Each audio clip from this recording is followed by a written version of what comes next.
Okay, so obviously a really key piece is to figure out what exactly it is that you're looking for in a university. So grade 11 is a great time to shop around. I definitely call this a shopping year, and it's to figure out really what it is that you're shopping for, and that will depend on a thing called your priorities. So when you're looking at university, there is so many factors that to take into consideration. At times it can be quite overwhelming. But here's a list of some key ones, and I'll briefly talk through each one. And I would really encourage students to maybe make a list of 3 or 4 as you go through this presentation, to think about what things stand out to you as being very important. So when we're looking at universities, things like the course is obviously going to matter. That could encompass, whether it's a 3-year degree or a 4-year degree, the structure of the program. Are you able to specialise in a certain area, or is it a liberal arts program where you can take lots of different courses? So maybe that fits you if you're a student that likes lots of different interests. It is something to consider. There are universities, very few, but there are universities that their assessment methods are maybe a little bit different. So where they don't have exams, but instead it's all project and portfolio based. If you're a student that really doesn't feel like they're able to show you their potential through that way, that is something to consider. Skills and career development, obviously really, really important. A huge investment in university. You want to think about where is it going to lead to. So you can look at that in terms of employability rates, if that's something important to you. But what's also quite interesting is there's different ways in which work is incorporated in different courses. So in Canada particularly, there's something called co-op programs where they will mix in work placements with the program. You have that for credit, so it is part of your program, but you can get some styles where they are a few months at a time working, a few months at a time university, and you're kind of going back and forward with that rhythm, as opposed to somewhere like the UK that might have 1 year off between 2nd and 3rd year where you would go out and potentially fulfill work placement.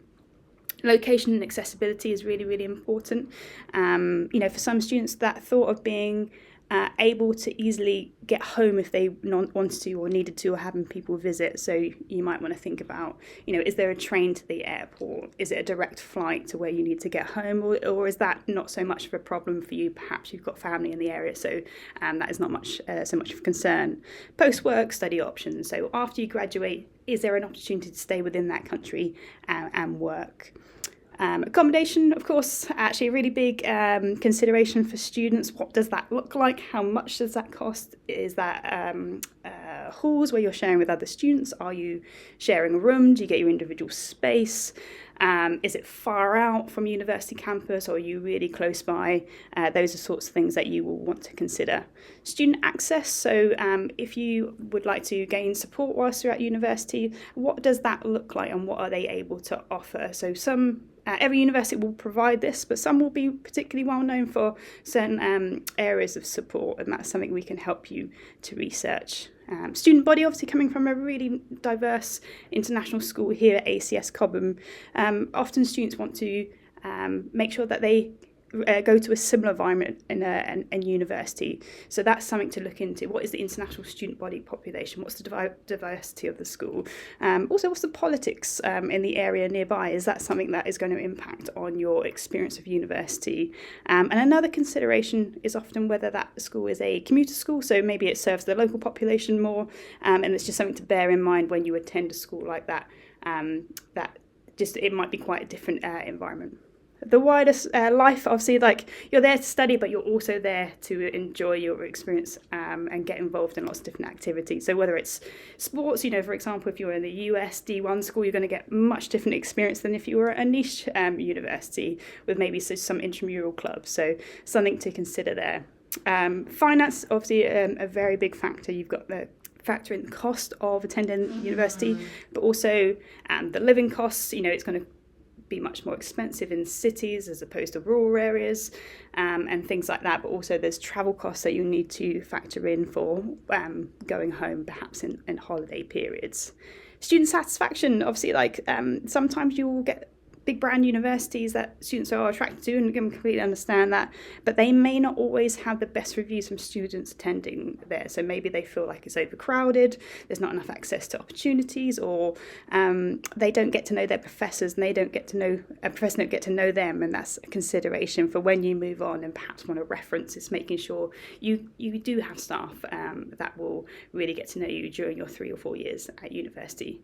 And obviously, like, a big consideration, an important consideration, is the entry and selection criteria. So looking at yourself and your profile, is this a good fit academically in terms of getting in, but also is it a good fit in terms of the experience that you're going to have there?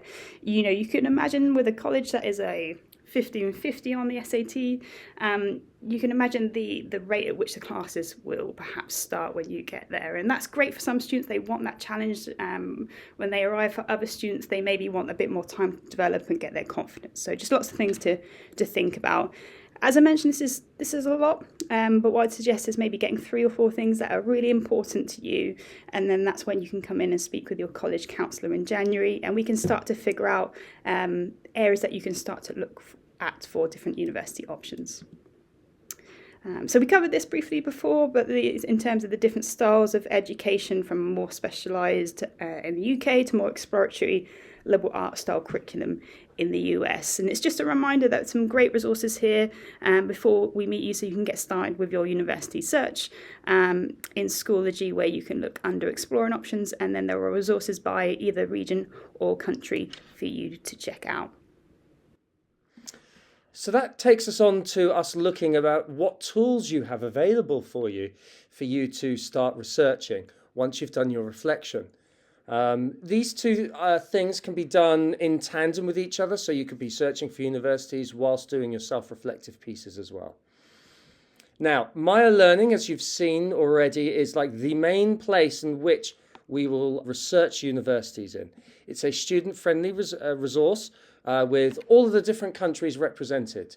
It allows you to see various information and fact sheets on each different university, as well as find a lot of information about the qualitative data that's there, as well as look at the financial aspects that are involved in a lot of these universities too.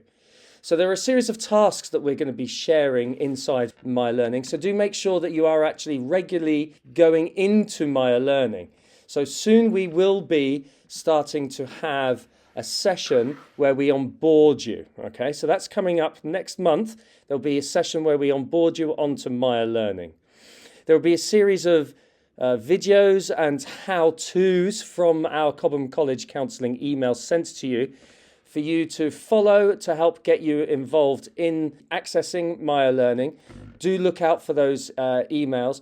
But you'll also receive an email from Maia Learning itself, getting you to log into your account, which has already been set up.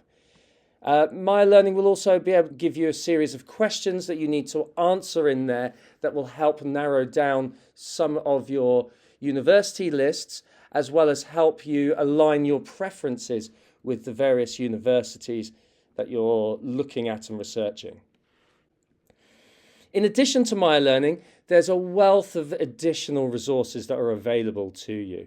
Obviously, at top left, we've got things such as exhibitions and campus tours that we really encourage students to be involved in and engage upon.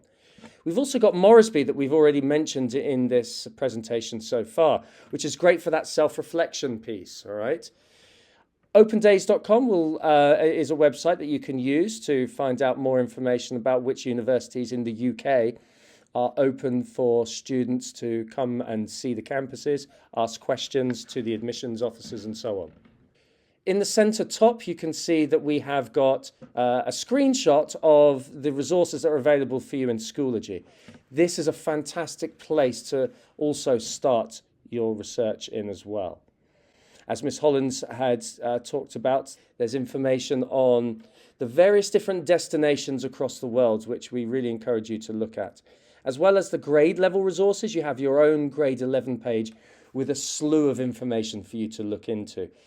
One of which includes this massive database in an Excel sheet, second one down on the right, and you can see that there's information on the size of the various institutions in the UK, US and Canada. as well as links to other websites that give you more information about the specific university and or the city in which that university may be in. University Taster Days or Uni Taster Days is a chance for you to, as students, get involved in taster sessions that universities put on for students such as yourselves. And UVisit there is a great resource for students to take virtual tours around. So it's not always very easy for you to go and see all of the different universities within your breaks that you may want to be putting on your list. That's a great start to have a look to see what each various campus looks like. Niche and College Find are fantastic for North American universities. Do check those out. Make an account with those. And Campus Reel, in the bottom left corner of this slide, is basically where students are being interviewed and walking around the campuses and telling you what life is like from a student's eye view. So do have a look at some of these resources in addition to Maia Learning. But remember, Maia Learning is your main first go-to place alongside Schoology. To aid you in the effort of your exploration, we have a couple of events coming up that will help you sort of explore, figure out, and learn about what opportunities are out there. Of course, the starting one is the self-reflection video, the one that you are watching right now. And we hope that you're going to go through this and really learn about some of the resources that you can use in this exploration phase. But on the 14th of October, we have a university visiting Vassar College. It's one of the smaller liberal arts colleges that really offer more one-on-one teaching as well as more intimate small classes. And that will be a great opportunity for those interested in studying in the US, those are at least interested in a liberal arts education, to really come and talk to them. They will be here at school during lunch on the 14th of October. And we also have documents that will be presented to you. Mr. Forrest has already spoke about some of those documents. We really encourage you to fill those documents, think deeply and introspect, and really help us understand who you are so that we can also be able to advise you accordingly. We have a couple of mini fairs coming up, one with some really good colleges, Worcester Poly, Oxy, Tampa, Sarah Lawrence, Fairman, Bennington, and Hamilton College coming on the 4th of November, right after our October break, which will be 18th October to the 4th of November. And then right on that same week, in the 7th of November, we also have Rhodes College, Penn State, and Trinity universities. So Penn State and Trinity are some of the much larger universities with multiple campuses. For Penn State, they have multiple campuses around the state of Pennsylvania. And there is a lot of opportunity for you to look at them, particularly those that are interested in the arts and humanities, as well as looking to attend one of those really big sports campuses. We will also have another presentation setting you up in our platform that we'll be using for college counseling, as well as your exploration process with Maia Learning. We will be organizing another mini fair that will be mostly UK universities to aid those that are looking to study in the UK. And then when we come back from our Christmas break, we will start our one-on-one college counseling meetings, and we really hope we'll really look forward to seeing you and start working with you individually starting on the 13th of January. And we will have further videos and workshops that we'll be working on together going up from January onwards. Okay, so following this presentation, now you need to think about what's next. First thing is to consider what your interests and strengths are. Just as we've gone through in this presentation, they will help inform your search throughout this whole process. Spend some time researching career options. As we mentioned, it's kind of like reverse engineering what you're wanting to do going ahead. So looking at some career options and also think about what's important to you when looking at a career. Make a short list of the things that you want in a university, as it says here, not just what universities you want. So that's really important in order to make sure you're going to find an environment where you fit and that fits you and that you're going to be happy. You really need to think about what it is that you want in this experience for the next 3 or 4 years. And then the last thing is start exploring some universities. At the moment, it can be quite hypothetical. So once you start looking at universities, it will become more and more clear what you're looking for. You'll realise things that you didn't know were important were actually really important, and vice versa. And the way to do that is just by, as Mr. Spanda mentioned, attending university fairs and visits that we've got on campus, or even looking at some different perspectives that we've got here in the College Counselling Office, or having a look through different university websites. Okay, guys, together we can do this, right? We're going to help each other. Please communicate, right? Stay in touch with your college counselor. Let them know where you are. Let them know what you're thinking, and really, really engage in this process. We're looking forward to meeting with you starting in January. We hope to meet with you, with all of you, as early as possible. So if you can, please make sure to schedule a meeting with your college counselor before the end of January. Once the process starts, once you have the links for booking college counseling meetings, please ensure that you do that, right? We will be having some restrictions on when and how you can schedule those meetings. Please make sure that you avoid scheduling during class time as much as possible. Definitely not during an AP or an IB class. And while other classes you can schedule with the permission of the teacher, we really hope that you are going to use your iStudies, as well as we have sometimes early in the morning before classes start, or later in the afternoon after school. You can always take the late bus if you don't have clubs or sporting activities that you need to do. There is a lot of possibilities, and you can make it happen. I'm Mr. Sibanda. I'll be taking care of students in Phoenix House. Mr. Forrester will be taking care of students in Dragon House. And Dr. Hollins will be taking care of students in Kraken, while Miss Charishila will be taking care of Pegasus House. So you already know who your college counselor is. If you have any quick questions, our email addresses are right here. Please email us, and once those one-on-one meetings begin, please engage with the process, and we look forward to working and helping you throughout this process. Thank you.